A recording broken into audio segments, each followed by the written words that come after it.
apologize for you getting caught up in all this, but something tells me the hand of fate brought you here. Five Claw.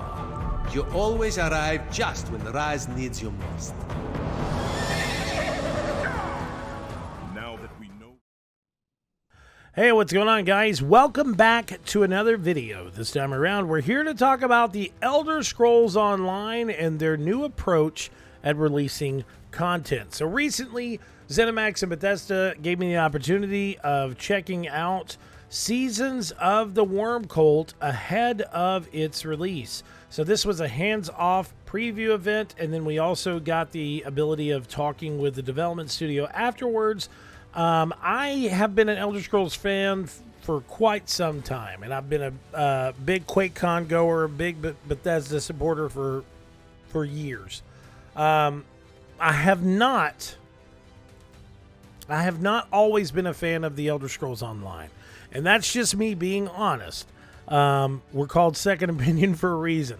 I haven't always been the biggest fan of the Elder Scrolls Online, but I've always appreciated the amount of content that has come out of this game and how they've built these massive stories in the world of Tamriel. I am more of a big-time single-player action-adventure guy, and if I do play with anybody, I usually am the type of guy that likes to play just, two-player co-op, maybe three-player co-op, but the Elder Scrolls Online is changing in a way that could be beneficial to many players.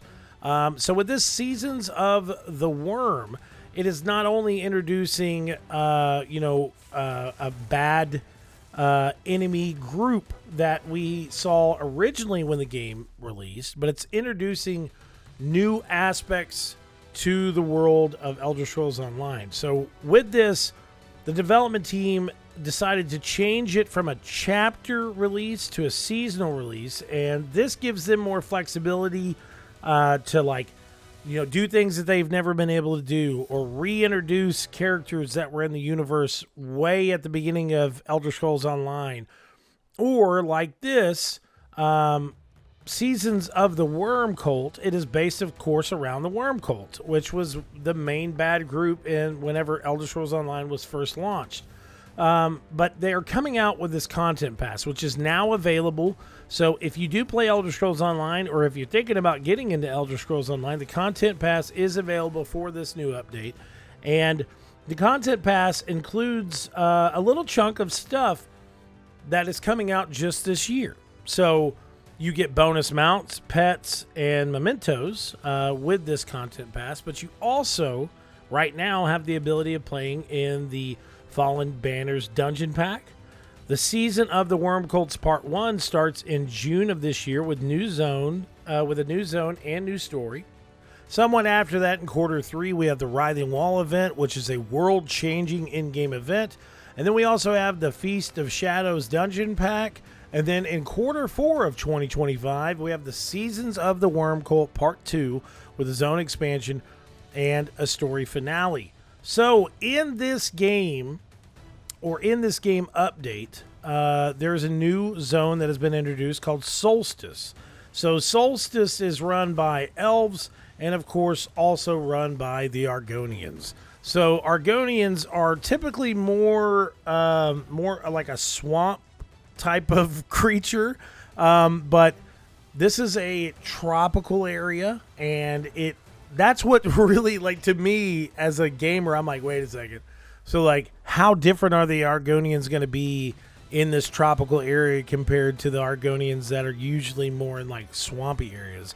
Are they going to be more happy? Are they not going to be so, such a stick in the mud on a constant basis? Literally, pun intended. But Seasons of the Worm Cult, okay, so Seasons of the Worm Cult is a two-part adventure. Seasons of the Worm Cult is ESO's major news zone and storyline for 2025. And it says it's divided by a mysterious wall. The island of Solstice is bested by the dreaded Worm Cult. For the first time in the game's history, the Seasons of the Worm Cult continues a story that began in ESO's base game, although players don't need to have completed the original game's story to enjoy this, which is huge, I believe.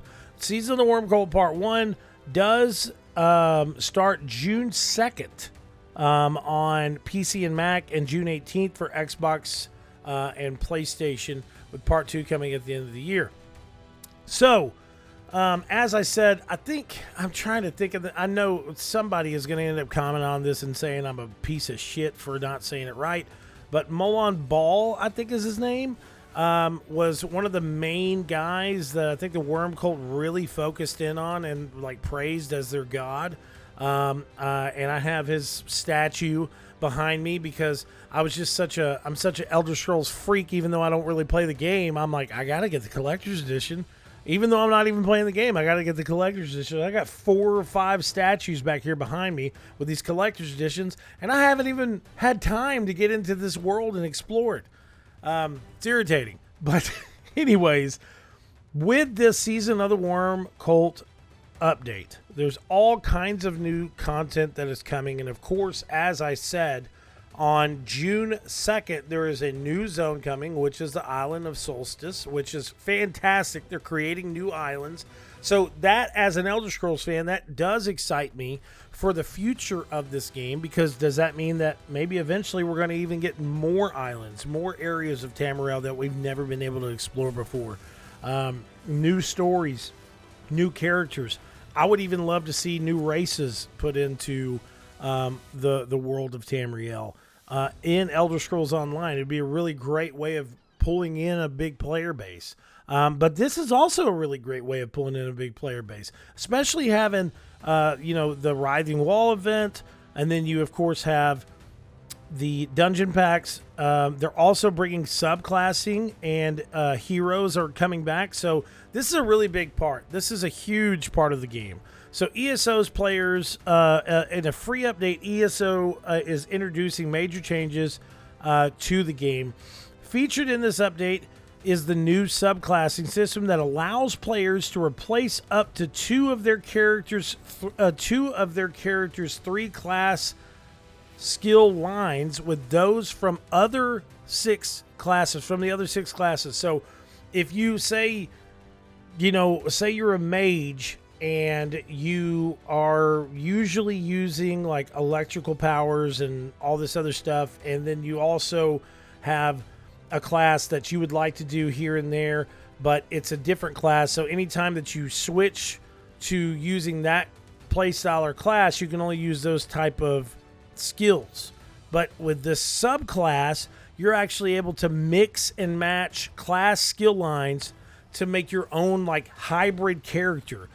That is crazy. The introduction of giving players the ability of mixing skill lines is a really great addition, and it makes it even more customizable when it comes down to experience. I would probably say many other MMO titles would probably have a even larger player base if they gave you the opportunity of doing mix and match skill lines or class skill lines. That's a huge thing for me. Just saying. It says also, additionally, Update 46 includes a new system, Heroes Return, designed for players who haven't played ESO in a while. This system will serve as a perfect refresher to ease players seamlessly back into the world of Tamriel. Players who complete this experience will be offered in-game rewards to further assist with getting them back on their feet. And guess who hasn't played Elder Scrolls Online in a while? This dude. So this is perfect. As we have seen with recent other MMOs that have launched, adding something like this in that could easily pull players back into the world after massive updates, okay?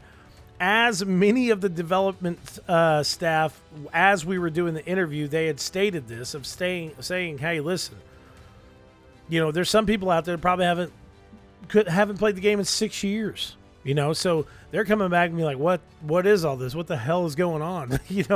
This is such a great addition, such a needed addition into the game, such an easy way for me, myself, to get back into the Elder Scrolls Online, of having something with an ease, I wouldn't say an ease of use, but an ease of like, hey, we got all this content, but here's a catch up. Here's a refresher. Here's a way of you getting back into the world of Tamriel before jumping into this big update that we're going to have of taking you away from the island over here that has all this other quest and sending you down to this smaller island that is a completely new area. Because as you guys know, in MMOs, when a new area is introduced, everyone flocks there. So it's going to be me particularly with my, I don't have, in person, I don't have social anxiety. I will talk to a tree if it says something back to me. But in game, in video games, for some reason, I have this social anxiety to where when there's too many people on the screen at one time, it doesn't just take me out of the experience. It just makes me like, all right, this isn't Elder Scrolls. This isn't Elder Scrolls. It's hard for me not to think that, but this isn't Elder Scrolls. And I have to realize that. This is the Elder Scrolls Online. It is an expansion of what is already a fascinating world that was built by Bethesda, and that is continued on with the gods at Zenimax of making this into the most expansive Elder Scrolls experience that you can really get on the market. Adding these new updates is just a breath of fresh air, and it is a refresher to not just regular players, but to people like me that look at the content and think, holy crap, that's too much for me to take on at one time. Well, now it's an easier way for me to do that with Heroes Return. So also something I didn't talk about is the Writhing Wall event. So the Writhing Wall event, a giant magical barrier that has been created by the Worm Cult, and they're using that to conceal and protect their activities on the island's eastern section.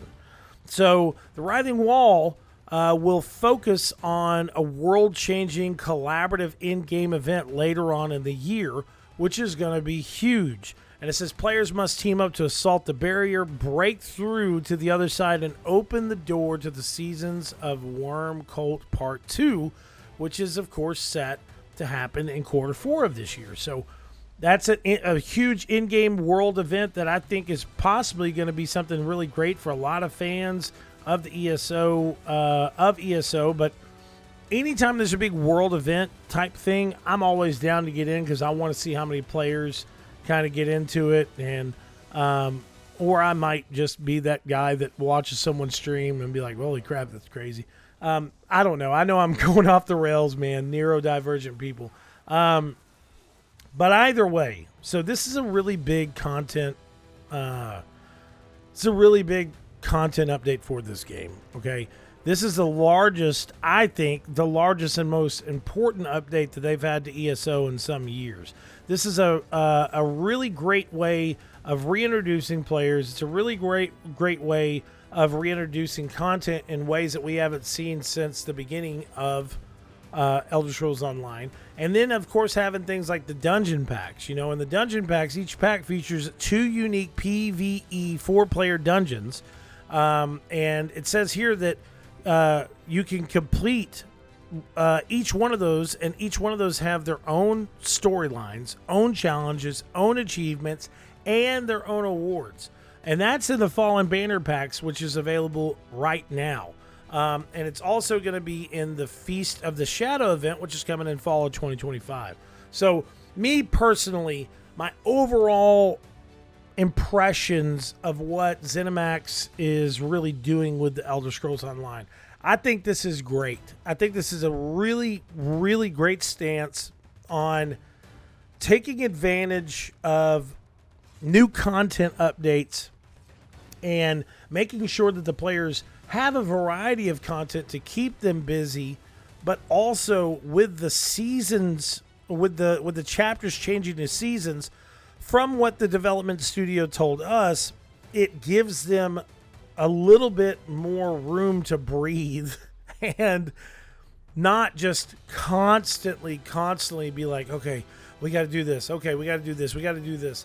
I actually learned while talking to the Amazon team about New World Eternum that when you, I mean, I knew this, but when you launch an MMO, this is not something like a regular game to where it's just like, all right, game's launched, let's go get a pizza and relax and blah, blah, blah. It's not that, bro. Like when you launch an MMO, the work hits even harder. So every time that they've been doing these chapters, it's like they just have to continuously just feed in and feed in and feed in and feed in. I don't see how a development studio can really focus in on creating new content when they're having to continuously support content that has previously released. That's a task in itself. So me, per se, coming from someone that does not play a lot of MMOs and stuff like that, I am going to get into this. I am going to play Elder Scrolls Online with the Heroes Return update, or update 46, with this new system of Heroes Return, bringing everything in a big wraparound to pull me back into this universe is something that I really need, because it is a yearning feeling, because I'm such an Elder Scrolls fan. Whenever I see this content just coming out over and over again for this, I'm like, man, I wish I had the time to play that. Man, I wish I had the time to play that. But I feel like as things have changed, and with these updates, it's going to give not just the development studio time to breathe, but it'll give me a little bit of time to take my time and learn what I've missed, and also take advantage of this new system to where, I mean, I could create the character that I actually really want to create, because I don't really like being a mage. I don't really like being a soldier, or I can't even remember the classes, so, but I can state that I do like systems that are in place to where you can merge your choice of play together. And a lot of people, hated me on this whenever I talked about it in a single player game called Assassin's Creed Valhalla. But there was a lot of things you could do in Valhalla that really kind of turned me to the excitement level that I needed to be, because you can mix and match certain things. So that is something that really pulls me in with subclassing and the Hero's Return, is that I'm not going to feel so far behind, because I am going to have a system in place that is going to help me catch up. But also, it is helping with this subclassing. It's going to help me build the character that I actually want to build, and not some character that sometimes I like and sometimes I hate.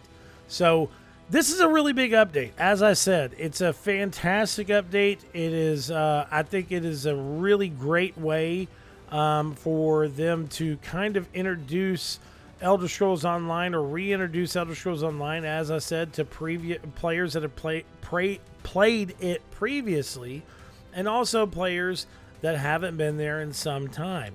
And as I said, this content is available now.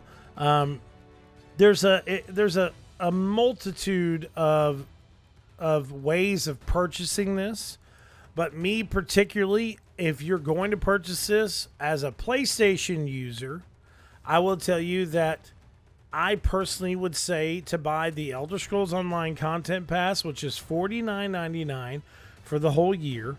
And Elder Scrolls Online is available through PlayStation Plus for you to jump into.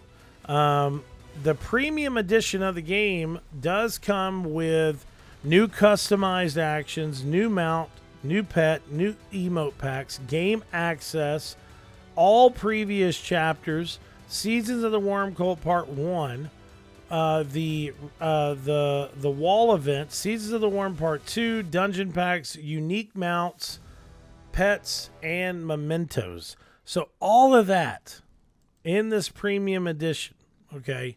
On PlayStation, it's $49. On Steam, the premium edition of the game is only $79. So if you've never played, and I know some of you with the whole game price thing right now, you're going to call me out on that too, so whatever.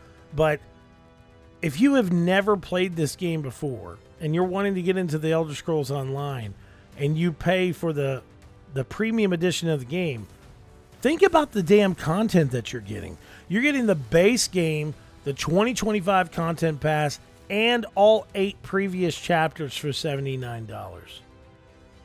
I mean, you really can't beat it. I don't know. That's just me. Anyways, guys, thank you so much for watching this video. Thank you, Zenimax, for giving us this opportunity. Please check back soon for our review of the first Berserker Kazan, as well as Split Fiction. I know they're late, but, you know, scheduling is scheduling, and I've just had a million things to do. So, give me a break. I can't wait to jump back into Elder Scrolls Online, though. Hopefully, maybe I can jump in there with some of you guys, especially in Heroes Return. I think that's really a fantastic update. But thank you guys for watching, and we'll talk to you soon. Peace out.